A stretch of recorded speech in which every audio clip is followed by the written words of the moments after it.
welcome to the Motivational Millennial Podcast. I'm Ivy LeClaire. And I'm Blake Brandis. Today, we are having a conversation that is inspired by our conversation with Lily Fontas.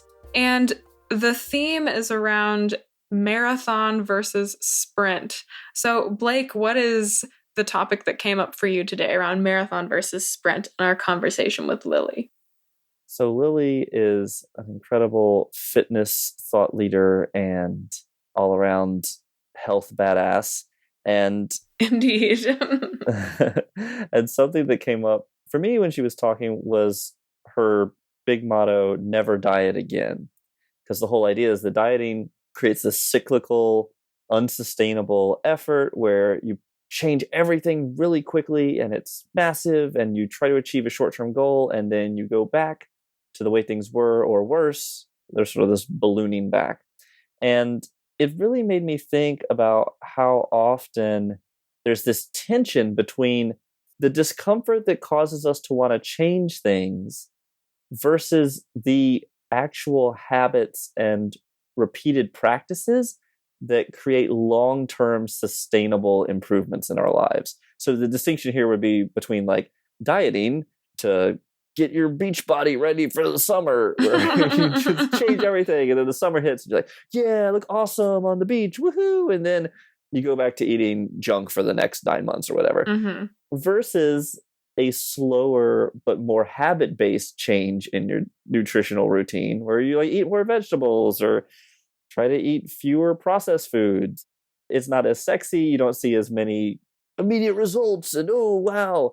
But on the other hand, it's actually sustainable and over the long term is much more powerful in terms of your total life. And so the tension there, of course, is that the long term is unpredictable and unknown, whereas the short term feels more within our control in some ways. So it's like, okay, I don't know if I can change my entire eating habits for the rest of my life, but I can at least do this for a month. So I'm trying to find what is that magical balance between the sprint and the marathon. And I think like most things, it's not an either or, it's a both and. We can use the energy of the sprint to get that initial momentum. We've got enough discomfort to cause us to make a change. But then I would challenge us to look at, can we make that change something that is a habitual and sustainable change rather than a massive short-term change that we're going to revert to in a couple months? And how do you think this perspective applies to other areas of your life? I mean, I feel like I'll probably, use the same sort of metaphor for health and weight loss and that sort of thing, because this is the topic, but I think it's easy to think of it in that way. But how do you apply this perspective of short-term, long-term, marathon sprint when you're thinking about other goals? Yeah, so business is a great example. Let's say you're working on your business and you're frustrated because you're not getting enough sales. And so you make a flurry of phone calls and a bunch of emails and you see some results. And it's like, awesome, I did that. That's great. That's not a sustainable system. You know what I mean? Like, if you want to be doing those behaviors more often, that's a different thing to make it a habit, but you might need then to put in more support on other stuff you're doing. So take things off your plate so you can solely focus on making those calls and emails.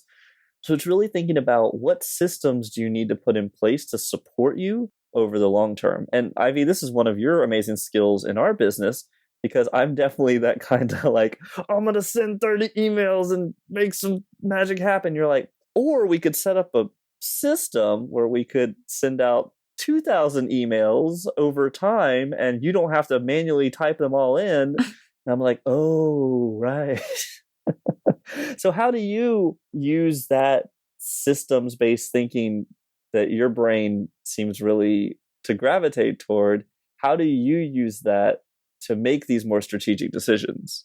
Well, I would say that the motivation behind systems for me, has historically been, if I'm going to be honest, like I like leveraging my time and energy. Mm-hmm. Like I want to work smarter, not harder.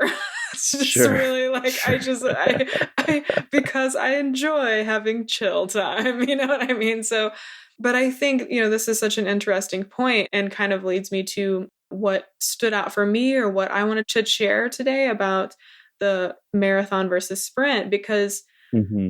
I think there's an element or a motivation that could be used that isn't just smarter versus harder, but that's around self care and self compassion and, just wanting to enjoy your life more. I Mm, think, we set goals. And then once we have in mind that we have this goal or this change that we want to make, the expectation is like, okay, I'm going to get there tomorrow. sure. And if I don't get there tomorrow or in this 30-day challenge or whatever, then I'm probably never going to do it. And so, it's stressful. And then what's uncool about that is that, without taking it a little slower, creating systems or habits that are more sustainable, you don't actually achieve the goal, which is what you're really wanting. And you're not treating yourself very well because you're having extremely high expectations of what's possible. So you're just setting yourself up for a sense of failure to then just beat yourself up for not having achieved this thing. Mm, So you're sort of sucking the joy out of achieving the goal by, one, you may not be able to achieve it or sustain it, and two, the process for achieving that goal is much more stressful. So it's like, I don't know, I start thinking about my motivation behind a certain type of goal and how I think that affects whether or not I have a marathon versus sprint mentality around it. that makes sense. So, kind of focusing on the process is as important as focusing on the goal. Is that fair? Yeah, because the process is your day-to-day experience of life, is it not?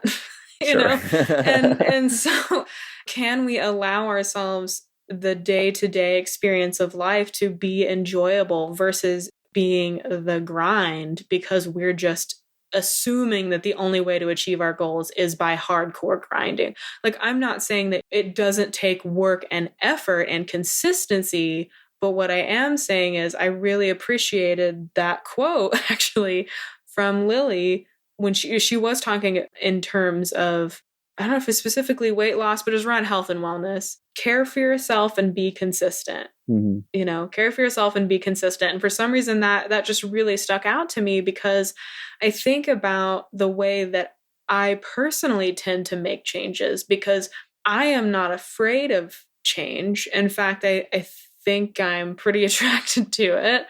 And I've created a tolerance for extreme change and anxiety inducing change such that I elect that type of change more than I think is actually necessary. And that is something that I've been exploring really just recently. I mean, it's things like this. Like when I decided I wanted to cut back on my drinking, I was like, I am going to do a sober sabbatical for an entire year. And I just was like, I poured out. I had all this, long story short, I had so much booze because I worked at a liquor store that closed at that time and they were just getting rid of it. So we all took home like crates of, of wine and stuff. And I just poured it all out and I really did it. Like I really did not drink at all. I was totally sober with all substances, for an entire year. And that's really cool. Like I like some of that sort of, let's just do it, let's just get it kind of change. But would the goal still be achieved if it was more gradual and sustainable? And could it be less anxiety inducing and less stressful if we just were more patient and loving and consistent with ourselves? Mm. Yeah, this is making me think of the challenge I've had my entire life of trying to write on a deadline.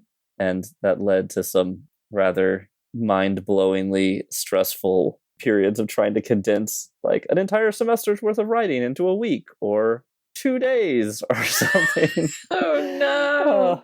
Rather stressful. No kidding. I really struggled with what you're saying, the way that a more gradual, compassionate approach would be much less anxiety inducing. I think it's really important to know yourself because, as much as I'm loving this advice, when I think about how my writing process has been. When I finally embraced that process, I didn't stress out about it, because normally what would happen is the entire week leading up to the final deadline, I'd be stressing, oh, I need to write, but I'm not right, I can't write, oh, I'm so stressed out, blah, blah, blah, blah. And I finally just said, hey, you're going to write this thing 2 days before it's due. Then I didn't stress those other 5 days. I was much more productive. And then when finally the time came, I just sat down and wrote the things. I knew, okay, well, here's the deadline. It's the time. So I'm wondering if part of that self-compassion can be also understanding ways that you tend to work best. And if you can hack that system, fantastic. Like if you can set up those processes. But if you can't, maybe reducing 90% of the pre-stress is actually a victory too.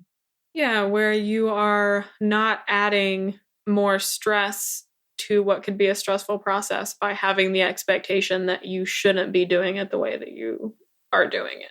Yeah. And I don't know if that's defeatist. I mean, I don't want to feel like I'm giving up on the possibility that I could ever be a gradual 250 words a day kind of writer. But I feel like of all the little hacks and things I've tried, giving myself internal deadlines, chunking it, just have like an hour blocked where it's just my free writing time. It's ironic because that actually works for some of my clients that I coach. So I don't think it's that those things don't work. It's just they weren't the right fit for me, or they haven't been yet.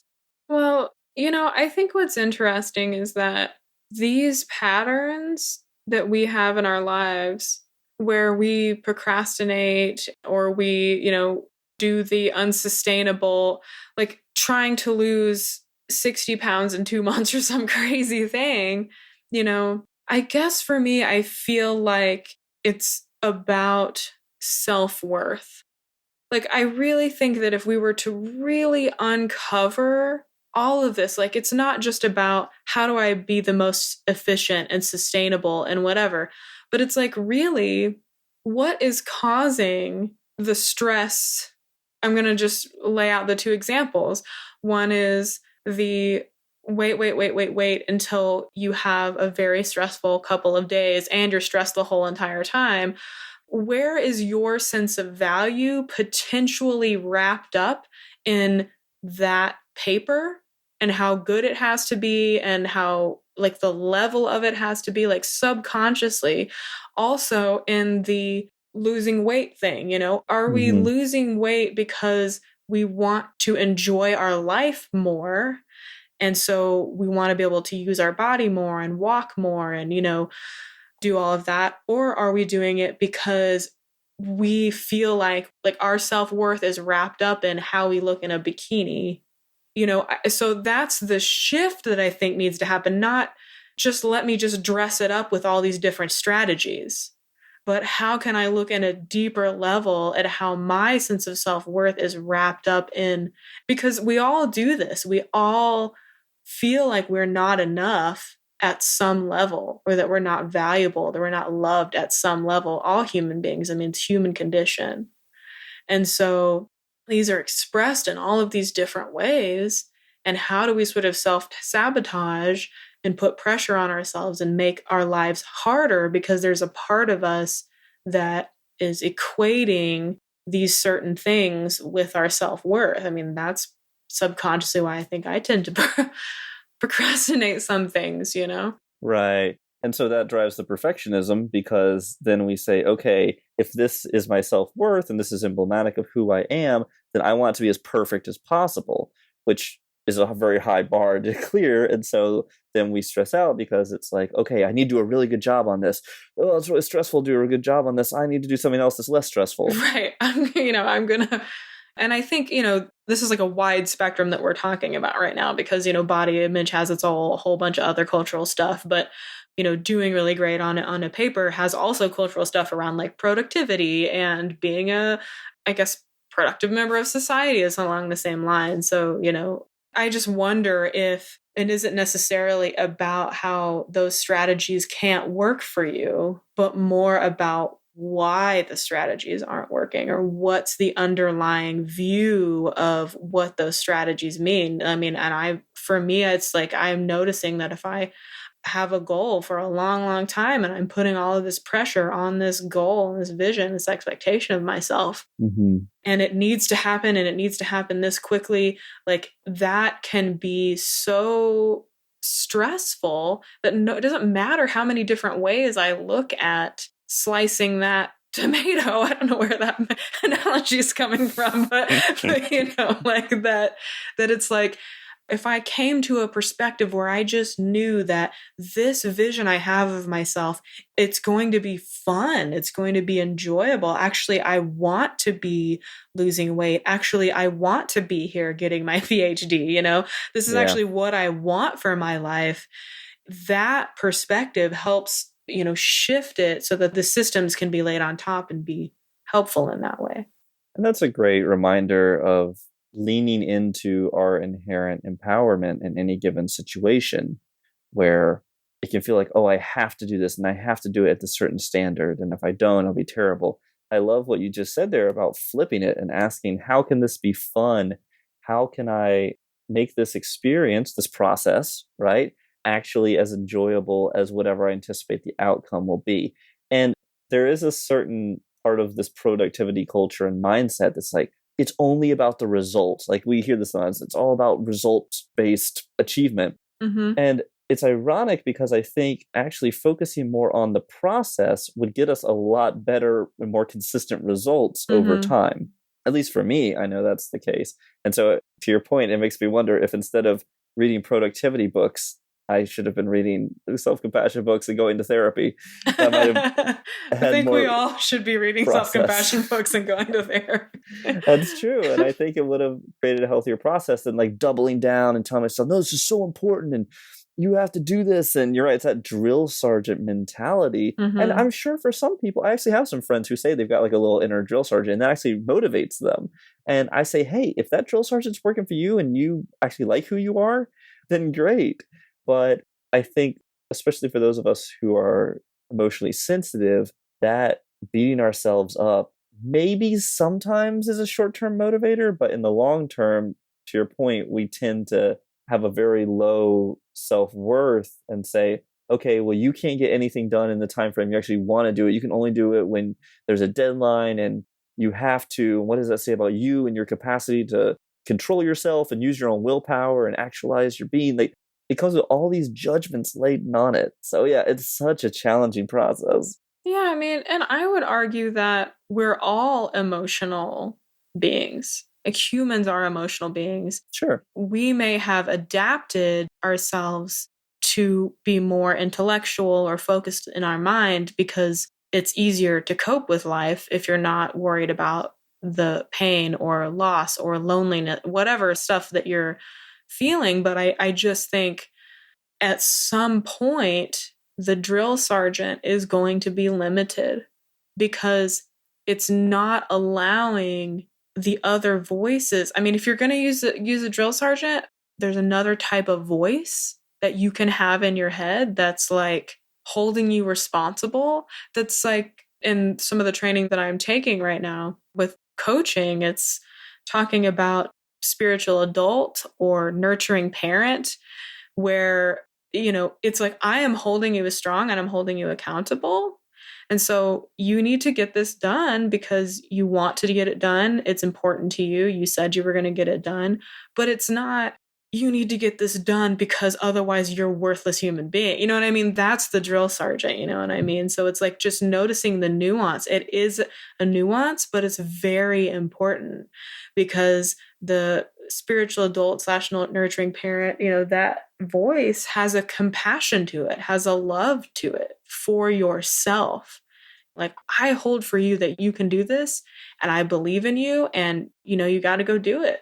The intention is you're going to go do it because you really want it. You want this for your life, And if you find yourself so totally enraptured by the drill sergeant or inner critic or negative ego voice, that maybe you're doing something that you don't even actually want to be doing with your life. You know what I'm saying? Right. You're just hearing that I have to be doing this, I have to be doing this, otherwise I suck, and just suck it up. And the just suck it up thing really removes a lot of the beautiful richness of life, is my personal experience. Like, I just encourage that for everyone, is what I'm saying. Yeah, I think you're right. I think there is this temptation to think that we are programmable as robots. And if you can deliver a set of instructions to your brain, if you have enough willpower, the myth goes, you can just program your brain and your body to execute all the commands and all the functions to do the thing you want to do. But to your point, fundamentally, biologically, we are emotional creatures. The amygdala, the lizard brain, is the core of our brain stem. The prefrontal cortex is only a recent development in terms of Homo sapien evolution. So yeah, at the end of the day, the emotions are going to drive a lot of things, and our rational brain is going to justify the decisions we made because of our emotions. So I appreciate what you're saying, that embracing all of the nuance and the complexity of the emotions and not trying to beat it out of ourselves is one of the great things about our humanity, not a fundamental flaw in our programming. Right. It's what's going to help you feel empowered. I mean, being aware. I mean, I had a session with my coach yesterday, and, I was like rattling off, I'd been analyzing all the stuff, and I knew exactly what we were going to talk about and what problem we were going to solve. And I have all this worked out, and this is what I need her help with, like I like just knew. And I was like not even all the way done with my story. And she was just like, okay, hold on a second. You're really intellectualizing this. And this is, we're recording this at a time where we'll be releasing this a little bit later. But at the time, like, I have just moved in the last week to Kansas. And so there's just a lot of change happening. But I've been like, what's happening with my life and processing all of this stuff. And she just had me do a grounding exercise where I just tried to move my energy away from the mind into the body. And like, I almost instantly started crying because it was like all of these emotions that I had been ignoring. And it was interesting and also ironic because I started to intellectualize that experience. I just thought, man, I am using my mind and thinking about everything because it helps me to not have to experience the emotions. And that's the same thing as drinking. That's the same thing as my overeating that, I definitely experience too. So how can just intellectualizing and problem solving and being in our mind and valuing that more than our body and emotion and spirit, how can that be a way of basically just like numbing ourselves from our experience of life? And how much more rich and actually effective and productive ultimately can we be when we're more in touch with what we're actually experiencing in this moment? Healing the Cartesian split between mind and body. I like it. Amazing. Well, this has been a great conversation, Blake. Thank you.